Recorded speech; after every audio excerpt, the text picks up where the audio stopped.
Republicans, and thanks to all you guys for coming out in the middle of, I guess it's normal weather for you. I'm from California. If I lived up here, I would never leave my home ever.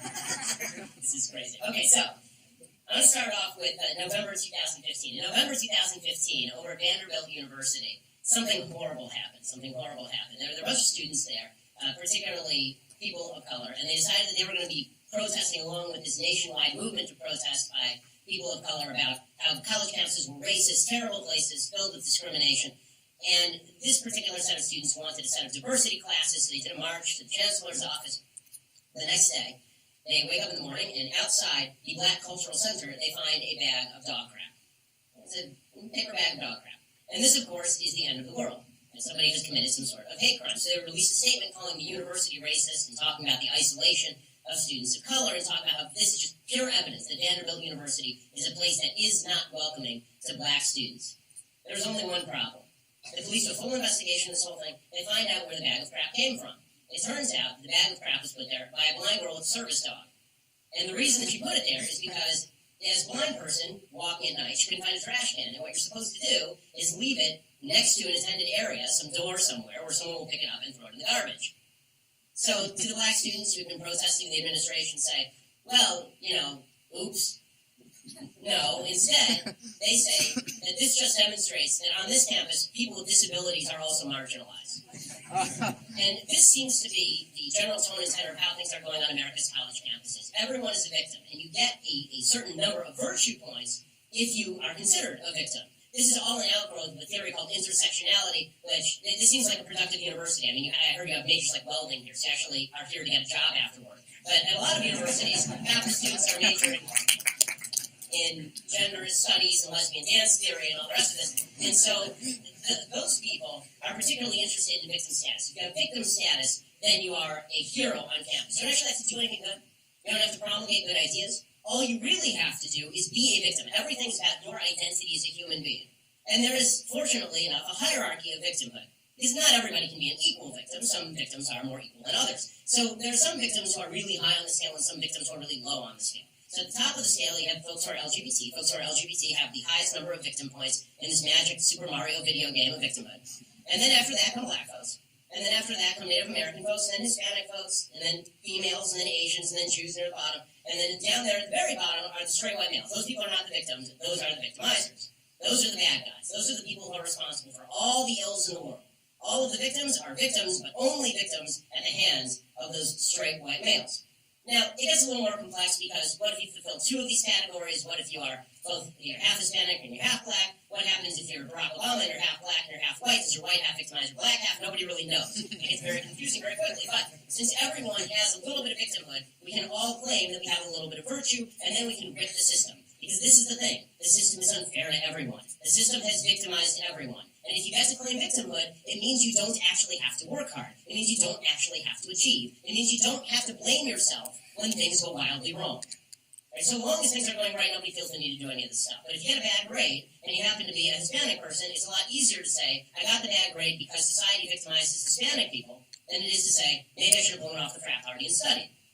Now, we have not yet discovered, at some point, we'll all have to end democracy. Like small r republicanism, the republic will have to end. Because at some point we will discover the unicorn of intersectionality. And at some point we will discover the bisexual, transgender, female little person who's 3/4 black, 1/4 Native American, and disabled.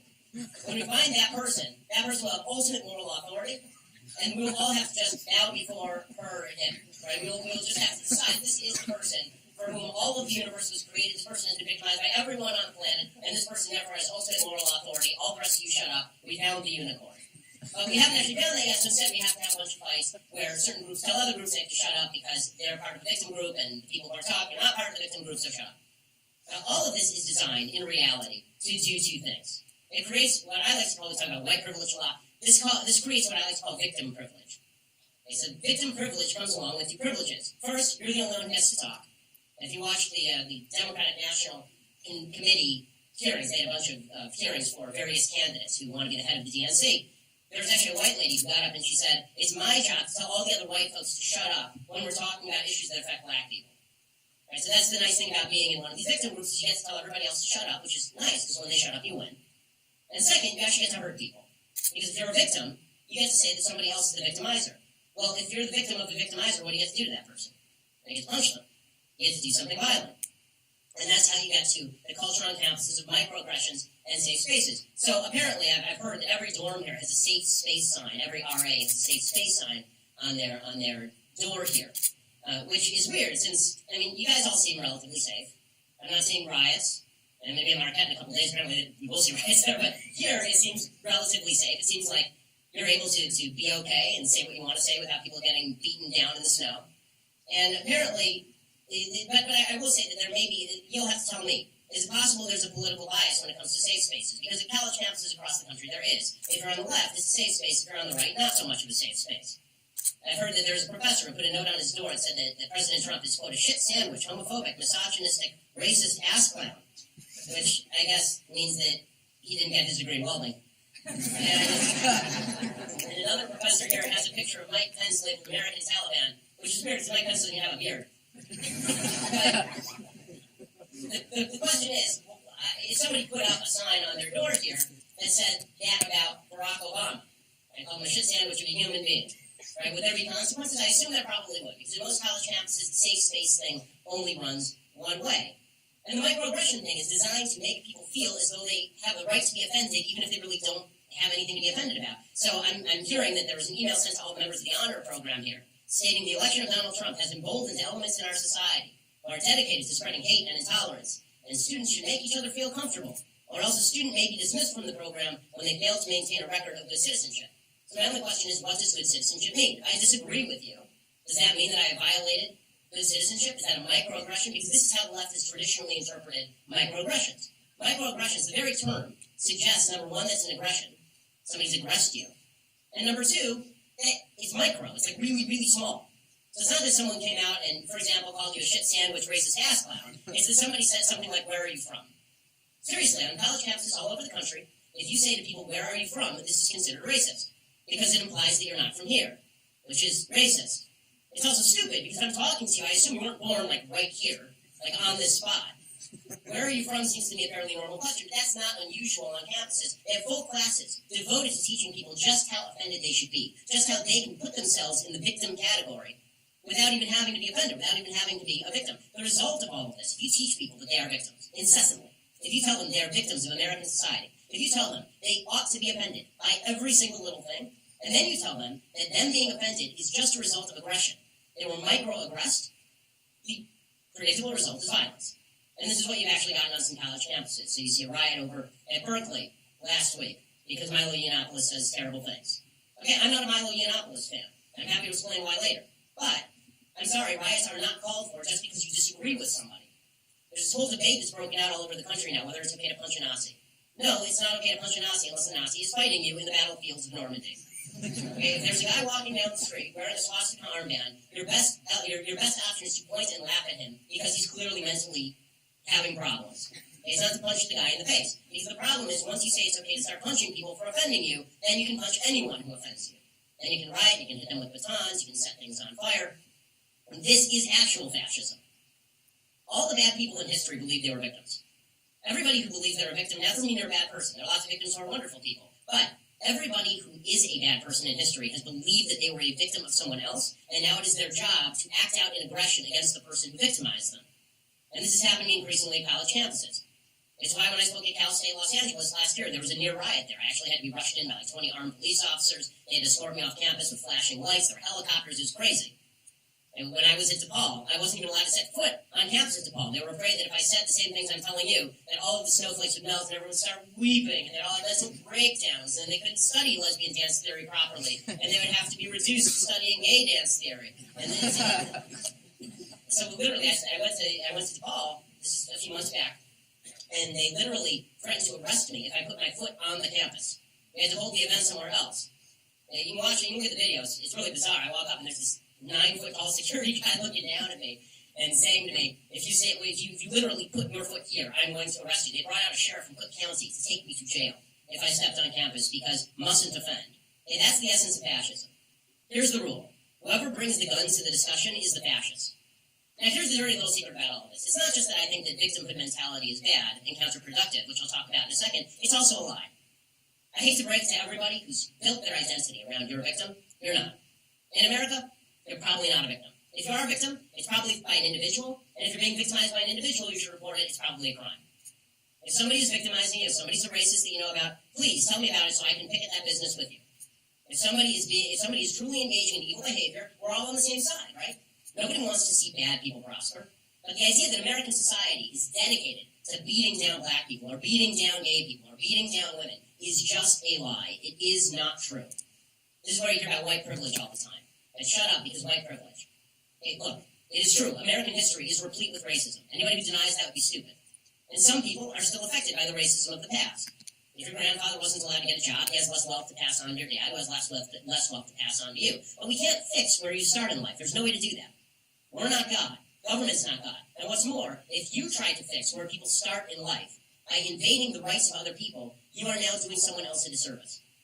You can't punish my kid for being born in better circumstances just because another kid was born in worse circumstances. That's an injustice. More injustice does not help mitigate injustice. It creates more of it and more bad feeling. And here's the truth in America. If you follow some pretty basic rules, you will succeed. That's the beauty of living in the United States. And this is regardless of race.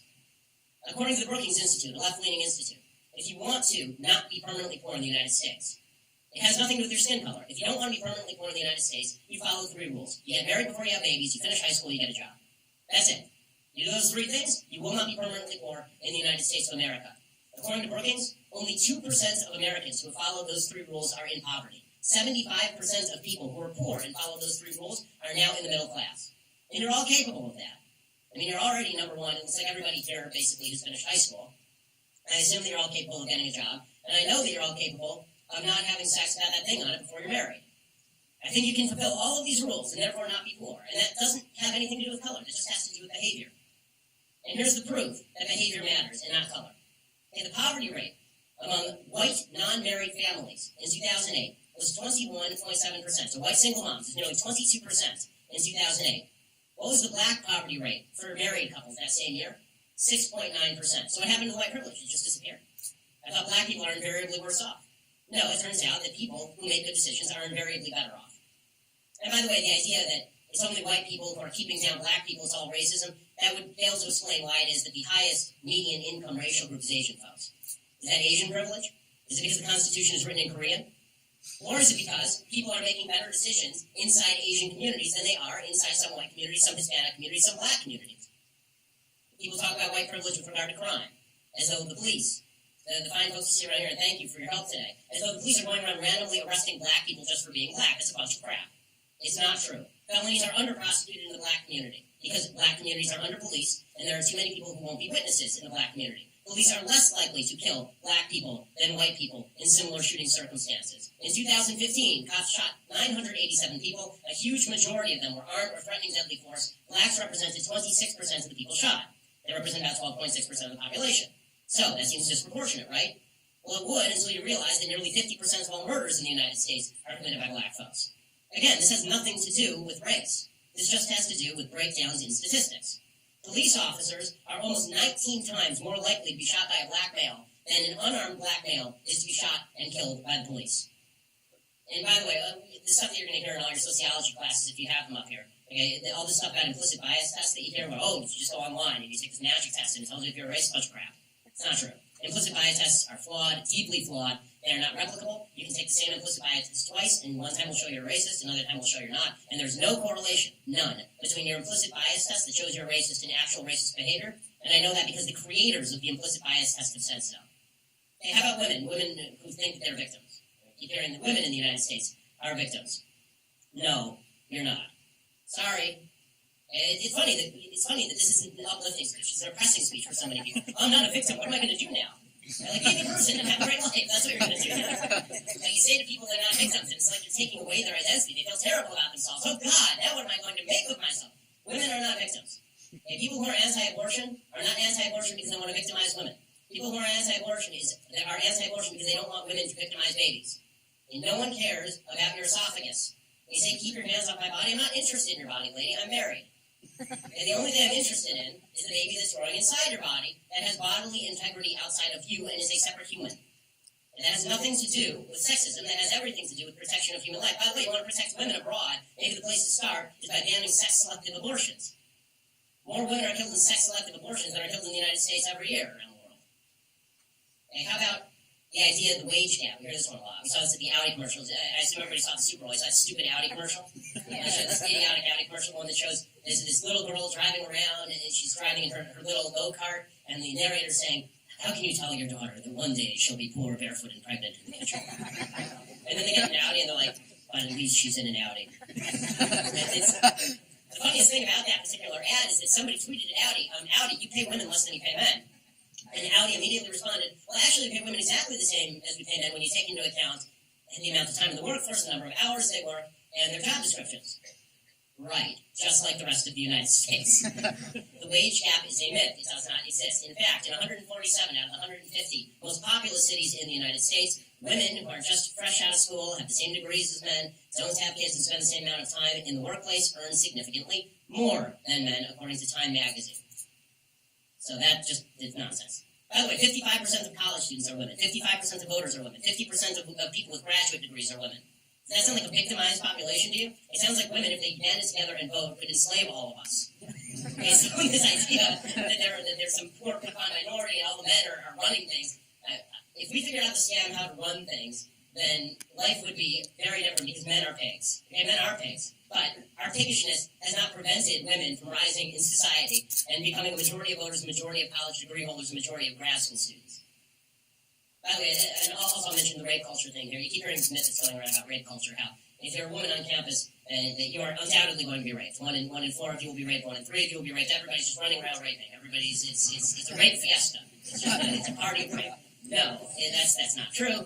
According to the Bureau of Justice Statistics, there are 6 rapes per 1,000 per year on college campuses. Okay, that is not 1/4. 1/4, if you don't know math, 1/4 would be 250 out of 1,000 if there are 6. 6. The reason that you get these skewed statistics is because somebody did a survey where they asked if a woman had ever been touched without her consent. That means a guy goes in for a kiss, you turn your cheek, he pecks you on the cheek, and they count that as rape. That's what that means. That's where that survey statistic comes from, so it's a bunch of nonsense. By the way, your parents would be absolute idiots to send you to a college campus where they knew that you were going to get raped. I mean, who would even come here? How many of the women in this room thought twice about going to college because they thought, oh God, I'm so safe in high school, I'm going to go to college and someone is definitely going to rape me? Very few women are thinking that way because the truth is the risk on campus of being raped is extraordinarily low. That's not making light of rape. Rape should be castrated or killed. That's saying that the statistics that are being put out there and promulgated that women are big victims of society on campus is just not true. How about the idea that LGBT people in the United States are victims? Obviously, they're this is not to deny there are sexist and racist and transphobic and homophobic people in society. Of course there are. And of course there are individual people who are victimized by these people. This is to say that American society as a broad society is not victimizing folks. The idea that gay people are victims in American society, first of all, even the gay marriage argument is now out the window thanks to the Supreme Court decision. But women in lesbian couples make far more money than women in straight couples. Men in gay couples make slightly less money than men in straight couples. But same-sex couples with both partners in the labor force make about $8,000 per year more than straight couples with both people in the workforce, and typically are much more highly educated. How about poor people in American society? They're victimized, right? Everybody's victim. So are poor people victimized? No, nobody who's rich is making you poor. So I saw before that somebody showed me a picture of the protesters who are outside, the people holding the sign. And I have to thank them, number one. Thank you for coming. Thank you for being peaceful and not disrupting. So that's nice. I'm glad that people take advantage of the ability to protest. One of the statistics they show is something like the top 10% own all the wealth in the country and the bottom 90% own nothing. Okay, did the top 10% steal it? You're going to have to explain to me why they did something wrong. It's not enough to just say there's a rich person and a poor person. Isn't that sad? You're going to have to show me how the rich person screwed the poor person if you want me to punish the rich person. The idea that the middle class in this country is disappearing is not true. In fact, in 1979, 12% of Americans were upper middle class. Today, 30% of Americans are upper middle class. When people say there's a disappearing middle class, it's not true. What's happened is that the middle class actually bifurcated. The vast majority of the middle class went up. The lower middle class disappeared.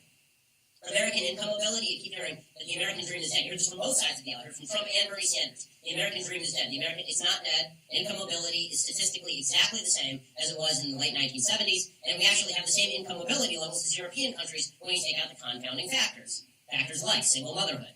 Factors like not graduating from high school. When you compare populations that are the same in terms of education, in terms of cultural background, you actually have the same statistics in the United States that you get in places like Denmark. And final note on poverty. You are lucky as all hell to be living in the United States in 2017. Almost 9 in 10 Americans have a standard of living above the global middle income standard. So you're all rich. Everyone's rich by global standards in the United States. Only 7% of people in the United States were middle income. Only 3% were low income by global standards. Only 2% were poor by global standards. This is the richest country in the face of the earth and in the history of humanity. And everybody sitting around bitching and moaning like we're living in a third world country is just being ridiculous. So what's the problem with all of this? The problem is that dividing us makes us worse. Dividing us makes us worse people. It makes us look at each other like we're enemies, like we don't get along. Like the cops are the bad guys, or like the straight white males are the bad guys, or like blacks are the bad guys, or like the rich people are the bad guys. Somebody's always the bad guy. And politicians get off on this stuff. Politicians have to divide you in order to divide you against each other and then get you out to vote against bad guys. But the truth is, in a free country, no one cares enough about you to be the bad guy. No one cares. You can do whatever you want to do because I don't know you, and you don't know me. You're not going to bother me, I'm not going to bother you. And if I do bother you, that's probably a crime. The beauty of living in the United States of America is that if you don't think of yourself as a victim, you actually end up in a better place than if you do think of yourself as a victim. Victimhood is not virtue. Victimhood is a deficit. Thinking of yourself as a victim makes you unable to function properly. Northwestern University had a study just last year, and they found that perception of discrimination, if you believe you're being discriminated against, it actually leads to lower grades, less academic motivation, less persistence when encountering an academic challenge. We keep hearing, raise awareness of victimhood. How about raising awareness of non-victimhood? You want to make people feel like they can achieve? Tell them there's nothing standing in their way except for them. The biggest obstacle virtually everyone in this room is going to face outside of health obstacles, the biggest obstacle all of you will face is obstacles of your own making. That's true of every human being, in the United States at least, because we're lucky to live in a free country. In a free country, you are your worst enemy. So if you just get out of your own way and stop telling you can't do it, if you get out of your own way and stop believing people who tell you society is stopping you, you'll be much better off. You'll be able to succeed and flourish. Your life is in your hands because America is a free country and you are not a victim. And the sooner we all get that in our heads, the sooner we all realize that we're not victims, that we're actually brothers in this journey between birth and death in which we're going to traverse a lot of ground together. The sooner we realize we're not trying to stop each other, we're actually trying to help each other by not getting in each other's way, the better off we're all going to be. That's the only way we're going to be able to live together in a multi-ethnic, multicultural society. It's the only way that we're going to be able to live together in a free society. Freedom collapses when people think of their neighbors as the enemy. Your neighbor is not the enemy. Your neighbor is your friend so long as your neighbor doesn't bother you. And it's not your neighbor's job to hold you up. It's not your job to hold up your neighbor. If you want to hold up your neighbor, good for you. It makes you a moral person and a good person. But it's certainly not the government's job to force you to do that. And it is certainly not society's job to fill in the gaps where you have failed. It is your job to pick yourself up. And the sooner we all realize that, the better off we'll be. Thanks so much. Happy to take your questions.